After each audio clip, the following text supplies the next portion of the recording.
त्यानंतर होईलच प्रेम या मालिकेच्या आजच्या भागामध्ये आपण पाहत आहोत की काव्या पार्थला समजावत असते, परंतु पार्थ ऐकत नाही. पार्थ तिला म्हणतो, मी दिलेलं काव्य नावाचं पेंडंट मला परत द्या.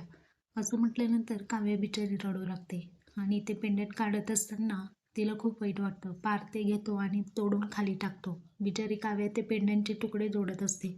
इकडे नंदिनी सुद्धा आता घरी जायला निघालेली असते आणि जीवाने दिलेली साडी हॉलमध्ये आणून सगळ्यांच्या समोर जाळते आणि म्हणते, विश्वासघात फक्त नात्याचाच नाही तर माझ्या प्रेमाचा सुद्धा झालेला आहे. असं म्हणून ती बाबांसोबत निघून जाते. त्यानंतर तिथे पार्थ येतो आणि पार्थने सुद्धा एक बकेट भरून पाणी आणलेलं असतं आणि हॉलमध्ये सगळ्यांच्या समोर त्या बादलीभर पाण्याने तो आंघोळ करतो तिथेच. असं पार्थचं रूप पाहिल्यानंतर काव्याला खूप धक्का बसतो. पार्थने डायरेक्टली ती बादली स्वतःच्या अंगावरती ओतून घेतलेली असते आणि पार्थ म्हणतो, प्रेमावरती मैत्रीवरती विश्वास ठेवणारा पार्थ आजपासून संपला आणि त्याचसाठी मी आंघोळ केली आहे, असं तो म्हणतो आणि तिथून पुन्हा त्याच्या रूममध्ये निघून जातो. हा घडलेला सर्व प्रकार पाहून काव्याला सुद्धा खूप वाईट वाटतं. तर जेव्हा साडीजवळ बसतो आणि म्हणतो, मी पुन्हा